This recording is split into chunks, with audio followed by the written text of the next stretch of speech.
Yo, what's good, everybody? Y'all know what time it is. A lot of y'all probably saw the video where I ranked Ben's original 10 aliens. And the number one comment I got was do the Alien Force 10. So without further ado, let's go ahead and rank the OG 10 Alien Force aliens. Let's go. And if you guys haven't seen the original video, feel free to pause this, go check out the other one, and come back here because the other one, that's a banger too. Alright, so I did a lot of research before making this video, and I'm gonna be honest, this video is a lot harder than the last video. With the OG 10, it's more or less obvious which aliens are really good and which aliens are kinda lackluster.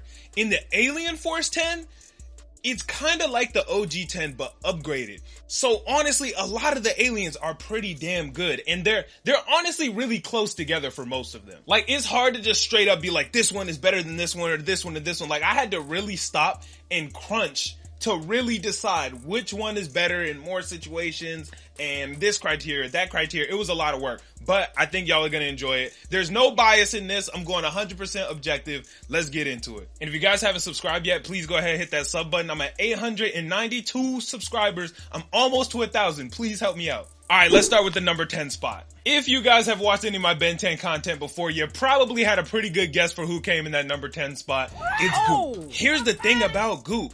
It has so many fucking positives. Goop has an amorphous body, which means it has the ability to mold around things. If you go to punch it, he can open up a hole in his stomach. If you go to hit it, he can move around you. One of his main combat abilities is just tanking ridiculous amounts of damage because it's just Goop. Goop also has both acid Goop, he has sticky Goop, he can wrap you up and get you stuck in Goop. He could change the viscosity. Goop would honestly probably be one of Ben's best aliens if it wasn't for this one problem. That dumbass flying saucer that's over his head. When Goop is on Earth, it needs a gravity regulator, and that's what that little saucer over his head is. It creates artificial gravity so that Goop can move and do things because Earth's gravity is way different than Goop's home planet. There aren't many times where Goop pulls up and someone doesn't just knock that dumbass saucer out the way, and then he's rendered completely useless. That was the way Ben beat Vilgax. He just turned the gravity saucer off, took the Omnitrix out of him, and put it on his wrist like it was absolutely nothing. It's too easy.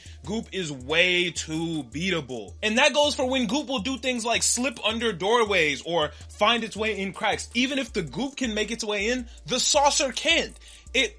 If he didn't have that saucer, Goop would probably be damn near unstoppable. But because he does, I gotta put Goop in that number 10 position. And it hurts me that he's ranked so low. I've said this many times before. He's probably one of my favorite aliens from the OG Alien Force 10. But in terms of objective usefulness, that saucer is just too much of a negative. Sorry, Goop's number 10.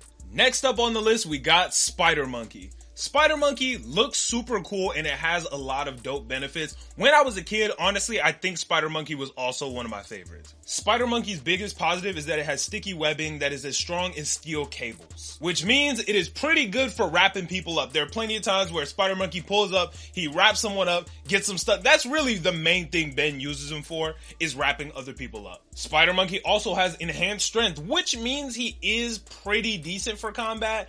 Not fantastic, but you can use him for combat. His agility is insane. He can bounce off of walls, flip around, move around. He's good for dodging things and stuff like that. Now, the biggest negatives for Spider Monkey is that his webs are as strong as steel. And in the grand scheme of things, that's not that strong. Like, yeah, sure, if you brought Spider Monkey to the real world, those webs would be pretty fucking strong. But in that world, people rip through steel all the time. Most of Ben's villains are strong enough to rip through steel. Most of Ben's aliens are strong enough to rip through steel. It's just not that impressive. And another huge negative is Spider Monkey consistently gets trapped in his own webs. There's been plenty of times where he shot a web at somebody will catch it, throw it back at him, or knock him back in the web, and then he's just caught in the shit and he's rendered completely useless.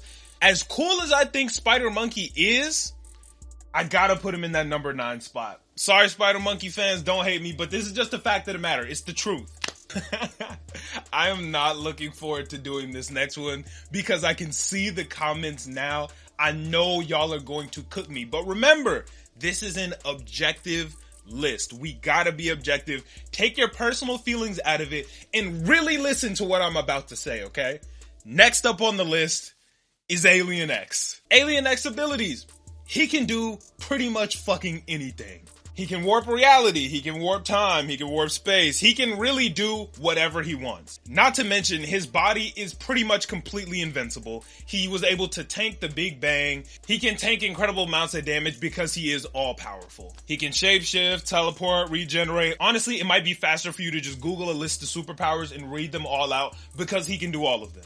But here's the problem with Alien X. Ben's Alien X is controlled by these two motherfuckers, Selena and Bellicus. And in order for Alien X to do anything, them two motherfuckers have to agree, and that shit is damn near impossible. Alien X's entire species of celestial sapiens are all just floating in space as unusable bricks because they can't do anything. They're all powerful, but they don't have the ability to agree and use that power. Ben only used that power a handful of times because it's just too hard to agree.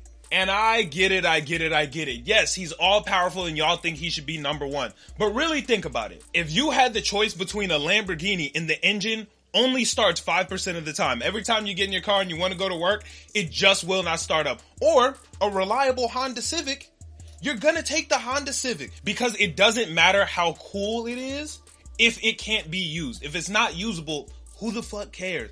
And that's why Alien X is so low on the list, is because he's just not usable. I really wish he was. Actually, no I don't. He would be too overpowered and the show would suck. This is the same thing you guys said when I put Ghost Freak too low in the last video. Ghost Freak was an unusable alien. He was evil, so he broke out of the Omnitrix and was fucking haunting people. That's why he was low on the list. Yes, Ghost Freak is probably one of the most powerful aliens, but he's unusable. This isn't a list of most powerful Ben 10 aliens. It's the best, and you can't be the best if you're not usable. Sorry. So for that reason, Alien X is going in the number 8 spot. I know y'all, I can see the comments. I can see them. I'm gonna keep it a stack with y'all. This like 7 to 3 range was where it started to get really difficult to order these aliens because all of these aliens are good. None of these are bad aliens, but they're all so close in how good they are that it was hard for me to decide where to put them. I sat down and honestly spent an unreasonable amount of time trying to figure it out. So here's what I got. Number 7, Humongosaur. Let's get into it. Humongosaur's biggest positive is that he's strong as shit. He's one of the strongest physical aliens in Ben's Omnitrix. If you're looking for somebody to lift something, throw something, or punch some shit really hard, Humongosaur is your guy. Not to mention, he also has the ability to alter his size. So at Humongosaur's biggest, he can get up to 60 feet tall, and at his smallest, he can get to 10 feet tall. Humongosaur's skin or hide is also armored, so it makes him resistant to things like lasers and fire, and even like physical attacks. His hide is pretty strong. We've seen a lot of times where he's been shot by like an electric type alien and that's kind of fucked him up a little bit. And even though his skin is resistant to fire, he can still be burned with like enough firepower. But honestly, the reason why Humongosaur is this low on the list is because just strength isn't enough to get it done when we're talking about the Alien Force aliens. In the OG 10, pure strength was pretty fucking useful. But when we're talking about the Alien Force aliens, a lot of these aliens have enhanced strength plus a multitude of abilities. So while Humongosaur is the physically strongest, that's all he has to lean on is his strength. And being so big, it kind of just makes him inefficient. Like, at his smallest, he's 10 feet. That's pretty fucking tall. Like, I'm 6'2", whether y'all believe it or not. I'm 6'2", and I sometimes got issues where I'm like, fuck, too tall to do this shit. So just really think about how difficult it is for Humongosaur's big ass to really get shit done. And for those reasons, Humongosaur is going in the number 7 spot. Next up, we got Brainstorm. Keeping it a stack with you, I just never liked this alien. I don't know what it is. Like, yes, it is ugly. It has cool powers, but something about this alien just never resonated with me. But when we really sit down and look at his powers and stuff, it's actually pretty fucking good. So let's talk about it. Obviously, one of Brainstorm's biggest positives is its intelligence. Cerebral crustaceans are some of the most intelligent species in the universe. Its intelligence is secondary only to gray matter. Brainstorm also has electrokinesis from its brain, so it can open up a piece of its shell and shoot blasts from its brain. And there are plenty of times where Brainstorm uses that electrokinesis as telekinesis, so it can move shit with its mind, which is a super OP ability. And it can also levitate to the point where it might as well be flying. Brainstorm's mind also makes him make stuff like low-level force fields, and it can cause electrical storms. Brainstorm's biggest negatives is there's been a couple times where It can activate its electrokinesis, but if the piece on its head isn't closed, it can shock itself. Which I think is pretty fucking crazy. Like, it's weird how many times we've seen that happen. I feel like that's some shit that would only happen once in a blue moon. But that shit actually happens more commonly than you would think. It's also susceptible to it's also susceptible to things like sonic blasts, so like loud noises and stuff like that can also fuck Brainstorm up. And its biggest weakness would be smarter aliens, but there aren't many aliens smarter than Brainstorm, so that's really not in the question that much. It's a pretty damn good alien, but there are some that are better, and that's why it's going in the number 6 spot. Next up, we got one of the ugliest aliens in the whole Omnitrix, Jet Ray. If y'all have been following me or like watching my Ben 10 stuff, y'all probably know how much I hate Jet Ray. And really, it's not based in much. It's just completely biased hate. I can't stand this alien. But once you really look at it and keep it a stack, Jet Ray is a really good alien. So while I was researching this alien, I got some new information that I didn't know. I always knew Jet Ray could shoot lasers from its eyes and tail. That's obvious. I didn't know that those were neuroshock lasers. So basically, those lasers can shut down the nervous system of organic species. So if he shoots that as a human, you're just unconscious. Like, it's up. I don't know how I didn't know that before, but damn. Jet Ray is also Ben's fastest alien in the whole Omnitrix. So like, while Accelerate is faster on the ground, Jet Ray is just faster in general, you know what I'm saying? Jet Ray also has enhanced strength, it's immune to radiation, and it can breathe in water and in space. His biggest negative is that the neuroshock lasers don't work on like inorganic aliens, so things like Armadillo or like Upgrade or things like that, those lasers wouldn't work on that. But other than that, Jet Ray just doesn't really have that many negatives. And for that reason, he's going in the number 5 spot. Next up, we got my childhood favorite, Chromastone. This was definitely my favorite alien when I was a kid. It just looks cool, its powers are cool, it's sleek, it's just the dopest alien in terms of just look, in my opinion. Chromastone can absorb pretty much any type of energy, which means it can absorb lasers, light, mana, radiation, almost any type of energy. It can absorb it and hold it within its body. After it absorbs that energy, it has the ability to shoot it back out in its own laser beams. And them beams be fucking shit up. And he also has the option to not absorb the energy and just completely reflect it. So that's also an option. Now, I don't know why you would do that, but he can. He can reflect shit. Chromastone is also capable of flight, and he's very strong. His biggest negatives are, 1, he has a max of how much energy he can absorb. So he can't just keep taking in an infinite amount of energy. And his second real negative is, if he doesn't absorb any energy, he has a limited amount of energy he can output. So he can run out of lasers he's shooting if he's not also absorbing energy. But all things considered, he's still a pretty fucking good alien, and for that reason, I'm gonna put him in the number 4 spot.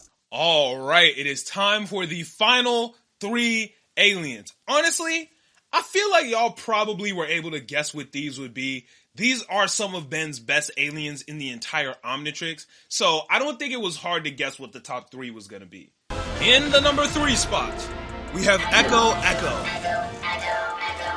Echo Echo has 2 incredible abilities, Sonic Screams, and it can clone itself. We've seen these solid screams break through steel, we've seen them crack Petro Sapiens, which is Diamond Head species, and it can take almost anybody to their knees at the end of the day. Those screams are crazy. He can use those screams to create force fields, or one of his best attacks, the Wall of Sound, in which he makes a bunch of clones all scream together, and the Wall of Sound is so strong that it can literally physically hurt people with sound. The shit's crazy. And it can also use the screams for echolocation, like a bat or a dolphin or some shit, which actually makes it pretty good for things like reconnaissance and finding shit. And now take all that shit I just said and multiply it, because it can keep cloning itself. Echo Echo's biggest negatives are that because the screams are so loud and powerful, he be fucking up his teammates sometimes. Like, it can hurt his teammates just by how loud it is. And he has a limit to how many clones he makes. He can't just keep making them infinitely. There is a limit. It's unclear as to what that limit is, but there is one. And for those reasons, Echo Echo is going into the number 3 spot. Number 2, it's gotta be Swamp Fire. Swamp Fire has the power of chlorokinesis, which means it can create and control plant life.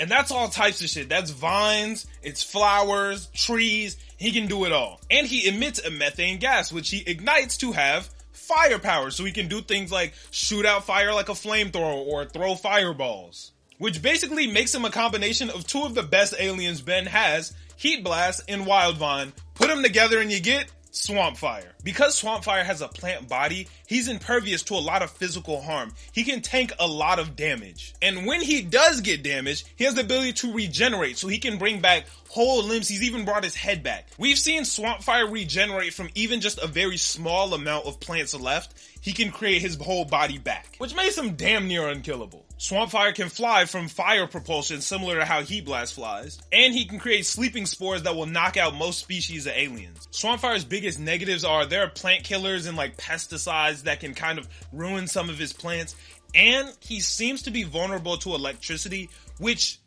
scientifically doesn't really make sense to me, but whatever, I'm gonna let it rock. But with all those damn positives, I gotta put Swamp Fire in that number 2 position. The coldest alien in not just the Alien Force Omnitrix, but the Omnitrix overall, we got Big fucking Chill. Big Chill has the power of cryokinesis, which means he can create and manipulate ice. And not just any ice. This ice can reach absolute zero, which is negative 457 degrees Fahrenheit. That shit ain't getting unfrozen. He can shoot ice from his mouth and hands. Big Chill is also a ghost type alien, which means he can fly, he has intangibility, and partial invisibility. And his intangibility is different from other ghost aliens. When he passes through shit, he can freeze it just by passing through it, which I think that shit is really cool. He also has enhanced strength, and he can breathe in water and space. It was pretty hard to find a negative for Big Chill. Because of his intangibility, it doesn't really take much physical damage. One of the biggest negatives I could find was that it's vulnerable to electricity, like it can be shocked. But other than that, there's not much shit that's beating Big Chill. I mean, people who watch Omniverse know that there's something that could be Big Chill, but not much. And for those reasons, Big Chill gotta go number 1 in the starting 10 from Alien Force. And that's the list. Let me know what you guys think. Hopefully you guys enjoyed it. I know not everybody's gonna agree with it. So please, in the comment, put what your order is. What do you think I should have ordered them in? I just know so many of you guys are gonna put Alien X so high when it's just not a usable alien. Like, it's just not usable. But whatever, it is what it is.